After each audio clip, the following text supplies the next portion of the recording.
A'udzu billahi minasyaitonir rajim. Bismillahirrahmanirrahim. Assalamualaikum warahmatullahi wabarakatuh.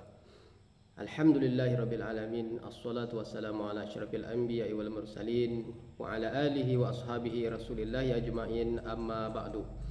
Kawan-kawan yang dirahmati Allah Subhanahu wa taala, pada kesempatan kali ini saya akan membacakan sebuah buku yang ditulis oleh Hadratus Syekh Kiai Haji Muhammad Hasim Al-Asy'ari.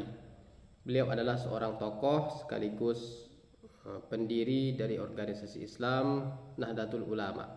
Kitab ini diberi nama Risalah Ahlus Sunnah wal Jamaah, kitab seputar tauhid. Kitab ini berisi 10 pasal, dan pasal pertama yang akan kita bacakan pada kesempatan kali ini yakni Fi Bayanis Sunnah wal Bid'ah, pasal yang menjelaskan tentang perkara sunnah dan bid'ah. Langsung saja kita bacakan terjemahannya. Lafaz sunnah dengan dibaca dhammah huruf sin dan ditasydid huruf nun, sebagaimana pendapat Abu Al-Baqa dalam kitab Kulliyat, secara bahasa adalah suatu jalan walaupun tidak diredhoi. Secara bahasa adalah suatu jalan walaupun tidak diredhoi. Sedangkan secara syara adalah jalan yang diredhoi Allah yang ditempuh dalam agama, yakni yang ditempuh oleh Rasulullah dan para sahabat. Hal ini berdasarkan sabda Rasulullah sallallahu alaihi wasallam, "Berpegang teguhlah kalian pada sunnahku dan sunnah khulafaur rasyidin setelahku." Hadis riwayat At-Tahawi. Sedangkan secara uruf tradisi, sunnah adalah suatu ajaran yang dilakukan secara konsisten oleh para panutan, baik nabi atau wali. Adapun istilah sunni adalah nisbat kepada sunnah dengan membuang huruf ta karena nisbat tersebut. Bid'ah sebagaimana pendapat Syekh Zarruq dalam kitab Uddatul Murid secara syarak adalah memperbarui perkara dalam agama sehingga seakan ajaran itu dari agama, padahal bukan bagian dari agama, baik secara bentuk maupun hakikatnya. Sebagaimana sabda Nabi Muhammad SAW, barang siapa memperbarui dalam agama kami ini yang bukan bagian darinya, maka hal tersebut tertolak. Muttafaqun alaih. Dan juga beliau bersabda, dan setiap hal yang diperbarui dalam agama adalah bid'ah. Hadis riwayat Imam Ahmad, Tabrani, Nasa'i dan lain-lain.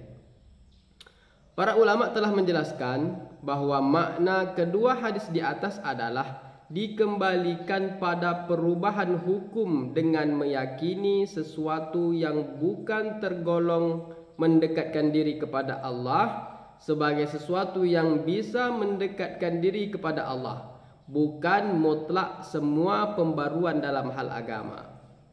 Karena bisa saja pembaruan tersebut terdapat landasan usul atau konsep asal dalam agama sehingga bisa merujuk pada usul itu, atau terdapat furu'iyah, konsep cabang, sehingga bisa dianalogikan atau dikiaskan dengan furu'iyah tersebut.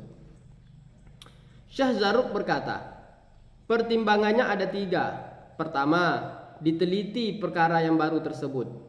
Jika di dalamnya terdapat prinsip-prinsip syariat dan ada landasan asalnya, maka bukanlah bid'ah. Jika hal baru tersebut bertentangan dengan prinsip-prinsip syariah dan tidak ada landasan asalnya, maka hal tersebut adalah perkara batil lagi sesat. Dan jika hal baru tersebut terjadi kesamaran dalilnya, maka harus diteliti secara seksama unsur-unsurnya, lalu diberi status sesuai dengan unsur yang dominan pada perkara tersebut. Kedua, pertimbangan kedua, mempertimbangkan kaidah-kaidah para imam dan ulama terdahulu yang mengamalkan ajaran Ahlus Sunnah. Jika hal baru tersebut bertentangan dari segala aspeknya, maka dianggap ditolak. Dan jika sesuai dengan landasan usulnya, maka hal baru tersebut adalah bisa diterima. Jika hal baru itu terjadi perselisihan ulama antara landasan furu' dan usul, maka masing-masing mengikuti pada usul dan dalilnya.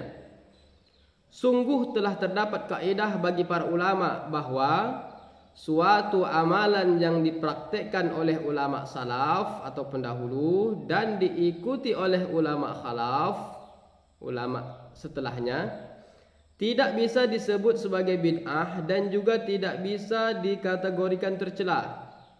Dan perbuatan apa saja yang mereka tinggalkan dari berbagai aspek yang jelas tidak bisa disebut sebagai sunnah dan tidak bisa dikatakan terpuji.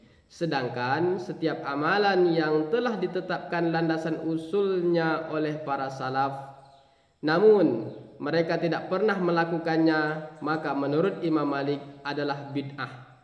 Karena mereka tidak akan meninggalkan sesuatu kecuali dilatar belakangi adanya pertimbangan tertentu bagi mereka dalam amalan tersebut. Menurut Imam Syafi'i tidak termasuk bid'ah walaupun tidak dilakukan oleh para ulama salaf. Sebab mungkin saja mereka tidak melakukannya karena adanya suatu uzur yang terjadi pada waktu itu, atau karena adanya amalan yang lebih afdol atau lebih utama dari amal yang tidak dilakukan itu. Ketetapan hukum segala sesuatu haruslah bersumber dari Rasul sang pembawa syariat, dan hal itu telah ditetapkan. Para ulama juga berbeda pendapat tentang amalan yang menurut sunnah tidak ada larangan dan tidak ada kesamaannya. Imam Malik berkata hal itu adalah bid'ah. Sedangkan menurut Imam Syafi'i tidak termasuk bid'ah. Dengan bersandar pada hadis, apa saja yang aku biarkan pada kalian, yakni tanpa penjelasan, maka hal tersebut adalah dimaafkan. Syekh Zarruq berkata, berdasarkan prinsip inilah para ulama berbeda pendapat. Misalnya dalam masalah membuat kelompok zikir, zikir dengan suara keras, zikir dengan berjamaah dan berdoa. Padahal ada beberapa hadis Nabi yang menganjurkannya, namun hal itu tidak dilakukan oleh ulama salaf. Lalu setiap orang yang menyetujui perbuatan-perbuatan tersebut tidak bisa dikatakan bid'ah bagi penentangnya.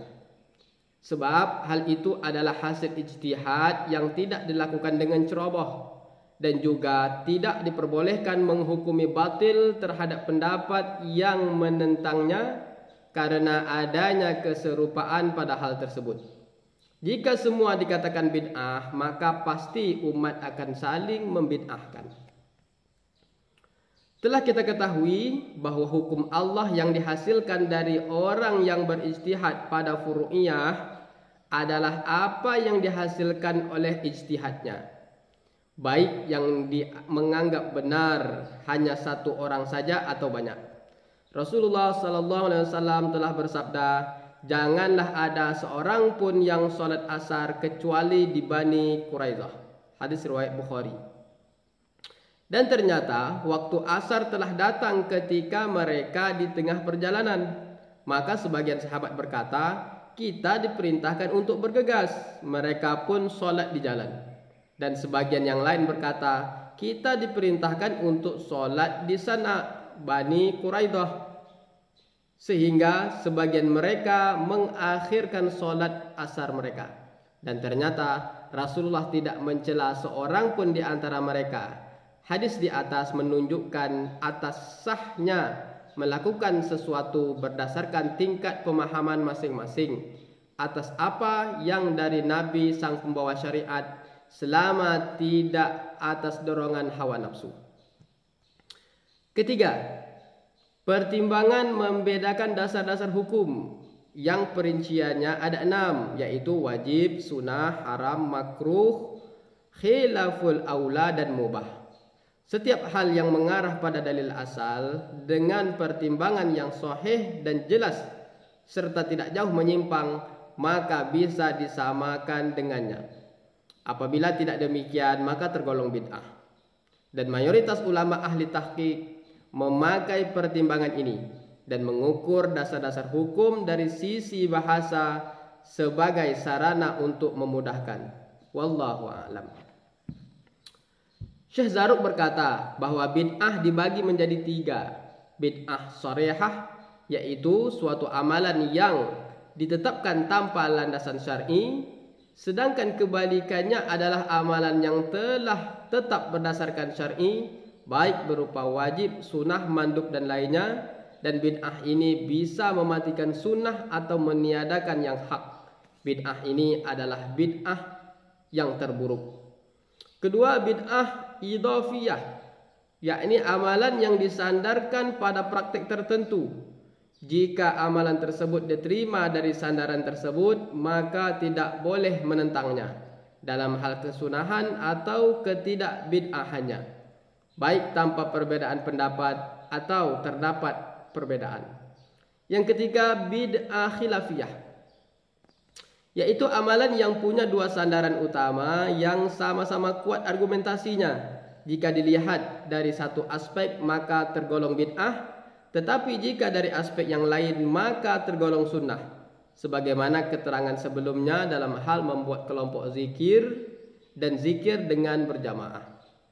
Al-Alamah Muhammad Waliuddin Asy-Syabsiri dalam kitab Syarah Arba'in An-Nawawi menjelaskan atas sabda Nabi SAW, barang siapa menciptakan perkara baru dalam agama atau membantu orang yang menciptakan hal baru, maka dia mendapat laknat Allah.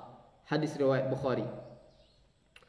Yang termasuk dalam hadis tersebut adalah akad-akad fasid atau rusak, atau menghukumi sesuatu disertai dengan kebodohan, penyelewengan dan lain sebagainya yang tergolong hal-hal yang tidak sesuai dengan syarak. Dan tidak termasuk dalam kategori di atas adalah pembaruan yang tidak keluar dari dalil syarak, sebagaimana masalah ijtihadiyah yang tidak ada korelasi dengan dalil syarak kecuali berdasarkan zon, dugaan orang yang berijtihad.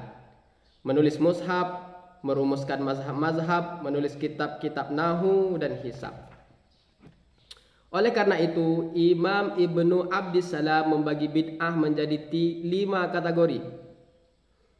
Beliau berkata, bid'ah adalah melakukan perbuatan yang tidak dijumpai pada zaman Rasulullah. Ada kalanya wajib, seperti belajar ilmu nahu, belajar ilmu gharib, Al-Quran dan sunnah yang harus ditempuh dalam memahami agama. Ada kalanya haram, seperti mazhab Qadariyah, Jabariyah dan Mujassimah. Ada kalanya sunnah, seperti membangun pesantren, madrasah dan setiap hal baik yang tidak dijumpai pada masa awal Islam. Ada kalanya makruh, seperti menghiasi masjid secara berlebihan dan menyobek mushaf. Dan ada kalanya mubah atau boleh, seperti berjabat tangan setelah solat subuh, setelah solat asar, melonggarkan tempat makan, tempat minum, pakaian dan lain-lainnya. Jika kamu paham tentang keterangan sebelumnya, maka kamu akan tahu bahwa apa yang dikatakan bid'ah, seperti memakai tasbih, melafazkan niat, tahlil saat bersedekah untuk mayit, dengan tidak adanya dalil yang melarangnya, berziarah kubur dan lain sebagainya, bukanlah termasuk bid'ah. Sedangkan hal baru seperti mengambil uang orang lain di pasar malam, bermain lemparan demi uang dan lain sebagainya adalah bid'ah yang jelek. Demikian, wassalamualaikum warahmatullahi wabarakatuh.